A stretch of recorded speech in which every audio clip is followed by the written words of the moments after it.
Hello, print friends, and welcome to the 5th episode of Pine Copper Lime, the internet's #1 printmaking podcast. I release an episode every 2 weeks, and on the off weeks, I put an article up on the Pine Copper Lime website that features images and maybe a bit more information about the artist I'm going to interview. You can also find Pine Copper Lime on Facebook, Instagram, and Twitter. This week, I'm thrilled to have Deborah Maris Lader as my guest. For the past 29 years, Deborah has been the founder and director of the Chicago Printmakers Collaborative. It's a community print shop for professional printmakers and students, offering lithography, intaglio, and relief. CPC is also a commercial gallery, which features prints from artists all around the world. They have a storefront which is open to the public, and Deborah is very active in engaging the community in which she lives and works. She hosts beginners classes regularly, and printmaking events, such as steamroller printing, often with a live band. Because along with being a printmaker, a studio director, a mother, and a dog rescuer, Deborah is also an accomplished musician. I was lucky enough to visit her beautiful shop in the autumn of 2017, and it is well worth the hype. It's a gorgeous space, and it's deeply inspiring to see what Deborah has built. In this episode, Deborah shares with me the story of how she came to build the Chicago Printmakers Collaborative. It's going to be a great episode for anyone who's dreamed of starting their own print shop, or anyone who's keen to start something new. As you'll hear, it takes a lot of moxie, a work ethic that does not privilege sleep, a pinch of good timing, and a little bit of divine intervention from a favorite grandmother to complete this story. One final note before I start this episode. You'll hear at the very beginning that Deborah mentions that I'm living in Sydney.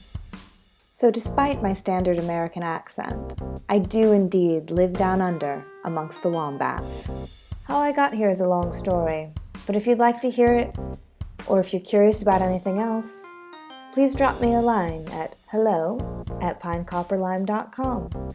So now without further ado, here's Deborah. Hey Miranda, how's it going out there in Sydney? It's good, it's good. You might hear my new little dog in the background. She's our new shop dog, so I'm here at the studio. It's not a shop without a dog, in my opinion. It's so cool that we've got you in situ here in your shop, because that's exactly what I'd love to chat with you about. So do you think that, so you said you've been doing this for 29 years. And when you're talking about that sense of community, do you think that that's evolved much? Is there more of an appreciation for it now that we live in a world that we're so divided by technology? Or has it seemed pretty much the same, that printmakers just want to find other printmakers? I feel like, okay, so I'm dating myself, but I was here in the age of no internet. Yes, that's true. And in fact, I find it was harder back then to connect with other printmakers than it is now.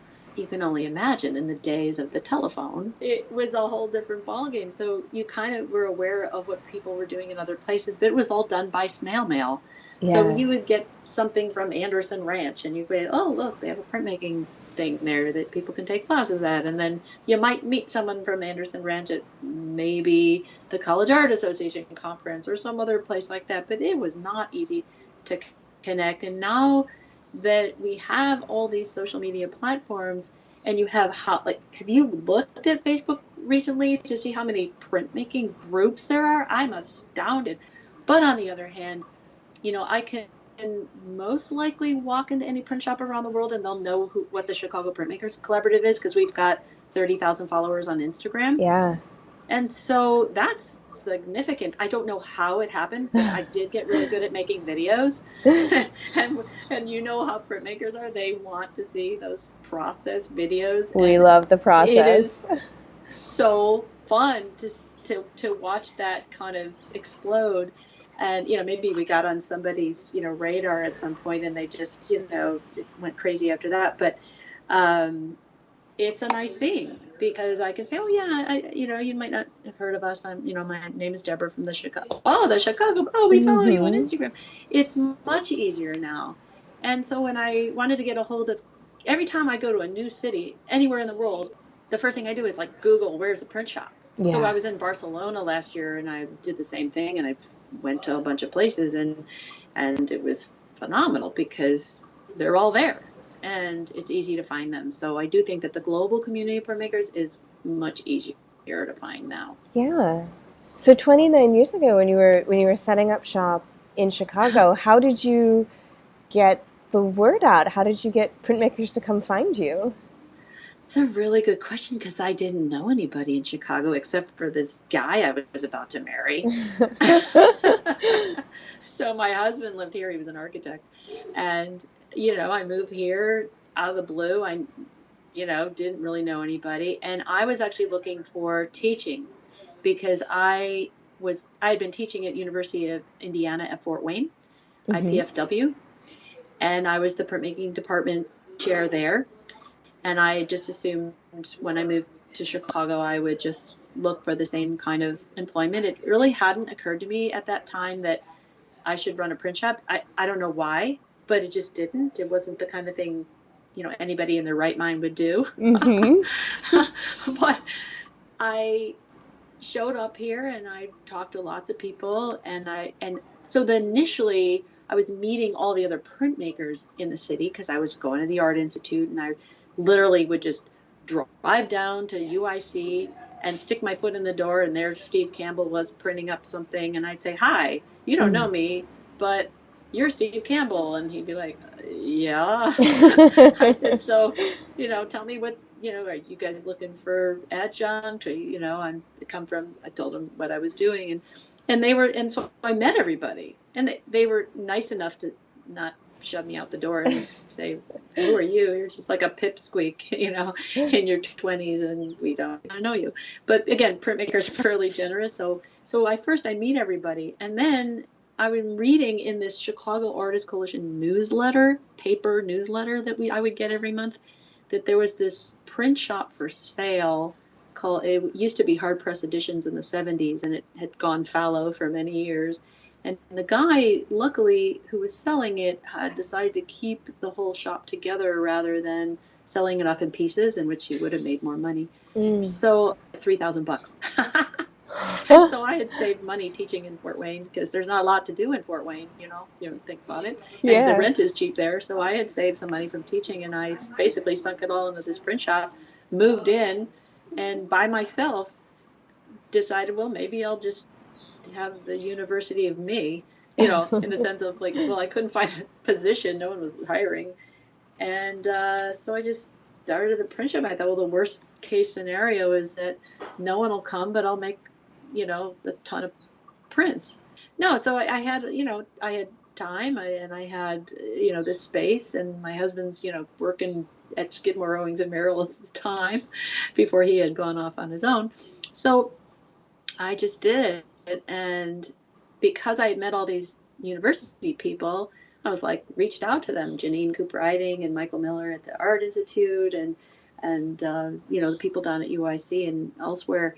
And I said, hey, when your students leave your programs, they need somewhere to go. There were no print shop in Mm. Chicago at the time, if Hmm. you can believe it. And that was the thing, because as I was looking for teaching jobs, I was also looking for a place I could go print. And there was no place to print. So that's why I realized that this was the right thing, that Chicago needed it, and I've been doing it ever since. And Yeah. but the thing about these professors is they brought all their students for field trips to see where they should go when they finished. And then I opened my doors, and I was inundated by people wanting to print, and I realized, okay. And all I did was turned right around and advertised in that same Chicago Artists Coalition Right. newsletter Yeah. that I had this shop open, and everyone came for my first event, and that was it. So kind That's of great. was needed.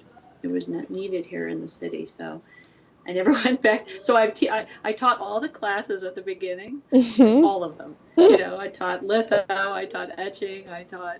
I did, the only press I bought was the litho press, which was curious. That has a whole nother story of how I afforded that one. Uh, it was just like, I mean, it's kind of a neat story, but I taught all the classes, and I did that for a long time until I slowly started to hire other people to teach the classes. When I would meet an exquisitely talented teacher of printmaking, I would then hire that person to teach the class. So yeah, and now I mostly administrate and work on my own work and that kind of stuff. But yeah, back then it was a lot different. Yeah. So how did you come to get your litho press? Oh, I'm so glad you asked. Oh. So right before this, I opened the shop in September of 1989. So I had started to put the shop together that summer. Actually, that summer is when I went to Tamarind for the summer, and I worked with Jeff Sipple on a course in plate lithography. And right before that, my grandmother had passed away, and I was very close with her, and she was always my champion and everything. And she's like one of those people when everyone looks at you like, thinking you're a dork, your grandmother comes to your rescue and says, no, you're not a dork. So, she was just lovely. And she passed away, which was really tough. And I had some tough times getting the shop together, kind of all by myself. And I kept thinking, oh, she's watching my back. And at some point, my dad called me up, and he said, oh, your grandmother left you some money in her will. And I had already done this budget for the studio, exactly what I would need to buy a new litho press, because I'm a big litho. I love litho, and I wanted to make sure I could do litho in the new shop. And I basically needed 10 grand, both to buy it and get it here. Now, I think those prices are a lot more now. Yeah. I'm definitely dating myself. But so my dad calls me out of the blue. He says, "Your grandmother left you some money." And of course, that's the last thing I was thinking about. I just missed her. I didn't even think about wills and all that kind of garbage. But I said, "Well, how much is it?" And he said, "It was 10 grand." And I said, that's just meant to be, That is what I'm spending that money on. And that is exactly what I did. And I got a brand new Tackage Garfield litho press. And I'd already, because I was at Tamarind, I had already, seen the Tackage factory and met Dave Sr. and all that. And looked at those presses, saw how they're machined by hand in that space. Still love those guys. They're incredible, that whole family and the business they run. But anyway, so they sent me a press, and I took the whole thing apart and walked it up a 2-story walk up to get into this first space. I know doesn't that sound frightening? I swore I'd never do it again, and then I did it twice more. But I really know how to take those presses apart and put them back together. I've gotten very good at that, unfortunately. Again, this is our final resting place of that Tackage, hopefully. So, but yeah, so that's how I got the litho press, and I called her Edith. This is she, of course. Oh, of course. And so Edith, I'm looking at her right now, and she is very regal with that big bar sticking up in the air. And we have our teacher, Melody Vaughn, right now is teaching somebody how to do litho on it right this very minute. So love it. I love it. Just love it. Well, yeah, that was certainly meant to be. Yeah. So I think about her all the time. That's great. So how did you come to printmaking out of all the arts? Obviously, you said you're a musician as well, so you have that side of your creative output. But how did you find printmaking? So I intentionally did not go to art school. I wanted to get a well-rounded kind of education in the liberal arts. So I ended up at Cornell University in upstate New York. I think I went there because it was the furthest away from where my parents couldn't come visit me. But I did like it there a lot.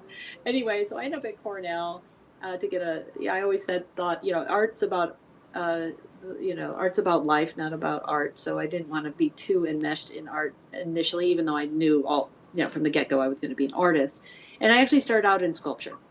So I did a lot of metal welding and wood sculpture and stone and kind of the gamut.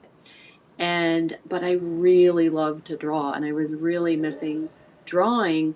And I had never taken a printmaking class until I was at Cornell. And so I took my first printmaking class, and I thought, oh my God, I loved the materials sculpture, and I was making things on stone, and I was carving things in wood, and I was working in metal.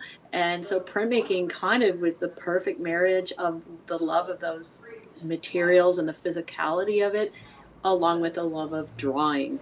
So for me, it was about that. And also, the process of printmaking is very aligned to the way I think about art making.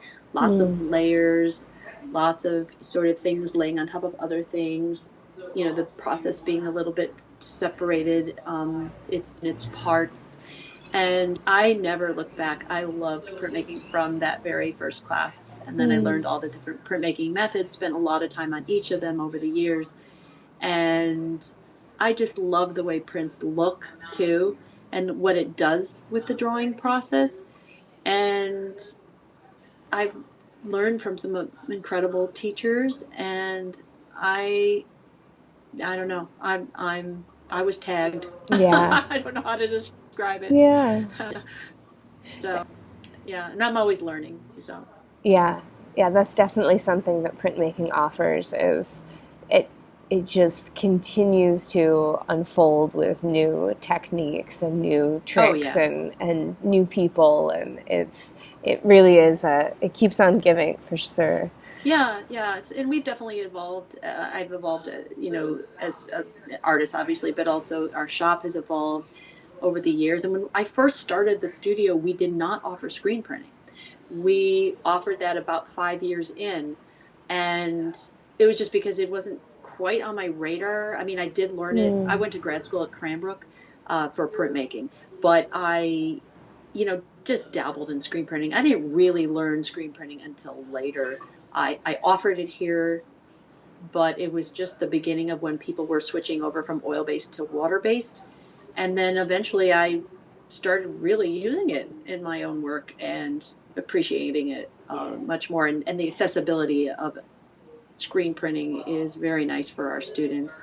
So we have a lot of interest in it still. But yeah, I mean, that's just one way how we've evolved. And like you said, lots of new techniques and non-toxic alternatives and those sorts of things. Yeah, can you talk a little bit about that balance of your own practice versus being, Oh Mrs. yeah. Chicago Printmakers Collaborative as well? And Yeah, that's quite it's a feat. quite the juggle.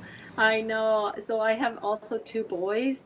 So I raise them here in the shop. Basically, I just throw a pair of overalls on them and I let them crawl over the floor to clean up the floor. Okay, go clean the floor. Try not to eat anything. It was hysterical. But a lot of us had babies in the shop. I mean, I was maybe the first, but honestly, all these printmakers started showing up with these big bellies, and then they're pop out these kids, and they would come to the shop too. It's sort of like my dog now, who's laying here right next to me, being very good. You're being very good. So yeah, I mean, so I had these two kids, and of course that's a lot of work. And there were times where I think the juggling of everything was pretty tough. I didn't actually join my band until my kids were sort of like 6 and 7. Mm. So, I mean, I always played music, but, it's the kind of thing I mostly did it once in a while or practice at home and that kind of thing. So with the band, that again was another commitment. But as the kids became more independent, then, I was actually able to fill in my schedule with, I do a lot, I definitely do a lot. I have a lot of energy, and people kind of kid me about it. This dog's been good because she lowers my blood pressure a little bit. I actually know how to calm down and rest a little bit more than usual. But yeah, I am always working on something. So when I do have time to work on my own work, which is really important to me, I do, and I'm pretty good at doing lots of things at once. So, I may come in to do administrative work at the collaborative or fix something. I mean, a typical day could be, oh, got to fix the litho slab. There's a light that's flickering, and fix that. Need to make phone calls, need to sit on the computer and get an email out, do a little social media, work on my own work for an hour or two, go back to the other things. I mean, I am always working, and sometimes I'll go home late at night and keep working on the computer stuff and the social media stuff until like 2 in the morning. So I kind of consumed by it, but I think I wouldn't have it any other way. And I think when people say, I want to, I want to start a print shop, can you talk to me about that? And I'm like, are you crazy? But, and because, your husband does this, you know, it has to be the right person who's willing to put in those hours. And there have been times where it's been really tough, or my family needs me more. And I do like to see my husband once in a while, absolutely. But, he knew who he married. So, Yeah. we both love our work. So it's been pretty nice. So yeah, I mean, it's a juggle, and and then it's just staying healthy. And I do love to be outdoors. I think we talked about that at one point. I love to, you know, exercise and be outside and do other things as well. Yeah. So kind of try to juggle it all, but I don't feel like I'm not that kind of person that has to spend like a full day doing just this and then a full day doing just that. Like Yeah. I look and, oh, I want to make sure I get for a couple hours today, which is what I just did Mm-hmm. before I, interview with you. And then I will keep scraping. Then I'll walk the dog home, and then I'll maybe do some social media stuff and get the email out about the small print show, so, Yeah. kind of a constant, but it's okay. Yeah. And I love that my kids kind of grew up, being on tour with a band or living in the print shop like the dog is now. It Right. works. No, that's wonderful. Yeah, and it seems like it's definitely something that, it was like you said, you were sort of tagged with it, and it's once you have it, like with Tim, like he'll if he had his way, he'd be in his studio from 8 a.m. to midnight every day, and Yeah. that's just it. And he doesn't mind, not ever watching an episode of Game of Thrones ever, or even knowing what that is. Tell him I'm his partner in not watching Game of Thrones ever. Because I think I saw half of an episode once. Yeah. I would like to watch Game of Thrones someday.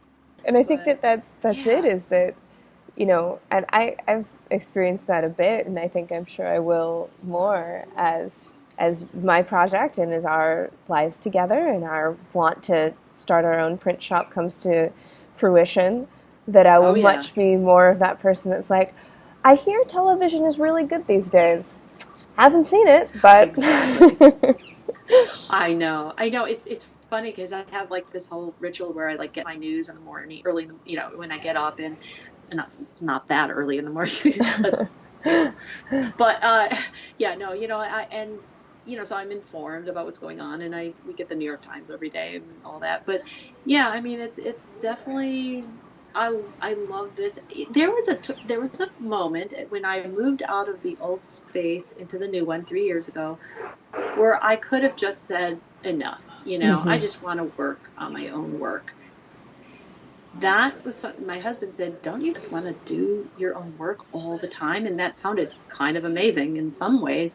And I thought about it, and I realized that I really love running this workshop. Yeah. And, where you make the lists and you say, well, what do I not like? What do I do like? I'm 57 years old. So, I'm not a spring chicken, but I'm also not old. Yeah. So I'm kind of right in there, and I could make that decision. And I thought, no, everything about the shop is something I want to keep doing. I just love it. Yeah. I love, gathering the artwork from all over the world of brilliant artists to show here in the gallery. I love the students who walk through the doors every night of the week. I mean, I just like it all. So I could have not done it, and I chose to. So that must say something. Absolutely. And you're talking about coming out of the studio feet first in the end. I mean, that's the sort of thing that Tim and I talk about. And I think, with our generation, I'm sort of a borderline millennial, and Tim being 8 years younger, I think is a full-fledged millennial. We don't have an expectation of having a retirement, really, of that idea of like, you can make investments and then at a certain age you stop working.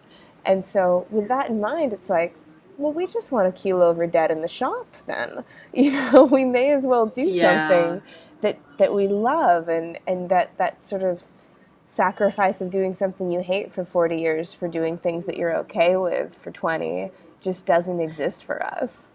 No. And, we talk about, my husband and I talk about, we have all these friends who are retiring early. And I'm like, I don't even know what that means. I mean, I realize that what I've been doing my whole life is what people do when they retire. Right. I want to make art and make music and play with my dog and go on a bike ride. And so we're kind of like living the life, and he loves architectural work. He loves designing buildings. So I think we'll just do it till we're, like I said, feet first out the door. That's great. You can wheel me out on the press. That's fine. It's Throw wheels perfect. on the bottom of the thing and Yeah. wheel me down Western Avenue to the funeral home right up the street. That's perfect. I think it's going to be the way it goes. I might feel at some point that we want to speak. That's the shop that old lady runs. But, we'll get there when we get there. Yeah, I love it. So I think sort of with that in mind, I'd love to hear, to wrap up your what's coming, what's in the future for CPC that you're looking forward to. Where do you want it to be in 10 years and all of that sort of future looking things? Well, if there's not something I've learned along the way, both from my colleagues who run shops and who have run shops, I don't have any plans to expand the studio. I have a great, beautiful, brand new, for the most part, 3-year-old studio that's customized for what we do well. I don't have that feeling like I need to go find a warehouse space off the beaten track. I feel like the size is right and manageable. And as I get older and as the studio gets older, I want to always be that place where, you want to do something the best it can be. And, you're going to go to Chicago Printmakers Collaborative for printmaking. Yeah. And so, we run a very professional, tight-knit, tight-ship shop. And try to say that fast. And so in that sense, that's going to be pretty much the course in terms of, my plan for it. On the other hand, we, over the past, I would say 10 years, we've become more and more global in scale, in the sense that the art we bring in and the artists we bring in are a lot more international, especially as I travel and meet new people and they come here. We probably will start a more formalized visiting artist program, maybe kind of with some sort of accommodation aspect to it. So that's another program we're working on. We're still working on having an online gallery on our website that should launch next year. We are continuing to partner with great organizations like Open Picture to put on events. I think in the future I probably will expand the Steamroller event because it's become very popular and it might be a good thing to do more in the neighborhood in some big plaza or something. So kind of improving and expanding on the things that we already do and, maybe doing some more publishing. We're right now working with Tony Fitzpatrick on a series of etchings. So we continue to do a little bit more of that. Yeah, Tony's wonderful. He told me one of the nicest things I've ever heard here. When he heard I was leaving Davidson, he called me and he thanked me for all the work I've done for him, and he said that he hopes I stay in this game because I dignify it, is the word he used. And I was like, I just got chilled. Right? I that is so perfect. It made me I completely teared up on the other end of the phone when he said that. I was like, well, he is such a wordsmith. Yeah. And that is just the perfect thing. But it's true, Miranda, you do. And I'm glad he said it better than I could. But it is true. And working with Tony is a lot of fun. We really enjoy his presence around here. So, I bet. Yeah. Well, that's perfect. Wow. Well, can you tell the people where they can find you and find Chicago Printmakers Collaborative and find more about you? Find us on the website at chicagoprintmakers.com. You can find us on Instagram at Chicago Printmakers. You can find us on Facebook, of course. Just look us up. My Instagram is at Deborah Maris Lader. Mm-hmm. And my band, just in case anyone was curious, is called Sons of the Never Wrong. And we are, because we invented the internet, we are at sons.com, sons.com, if you can imagine. I know. Thank you so much. You've been so generous with your time and chatting with me, and thank you. And I will be in touch. Awesome. Thank you so much. You have a great night, or more a day. We're having a great night. You're having a great day. Yes. We're halfway around the world from each other. It's amazing. Definitely. All right. Well, sorry about all the shop noise in the background, but hey, And that's our show for this week. Take a look in the show notes for any links that may have piqued your interest. Otherwise, I'll see you in 2 weeks. This episode was written and produced by me, Miranda Metcalf, with editing by Timothy Pauschak and music by Joshua Weber. See you soon, print friends!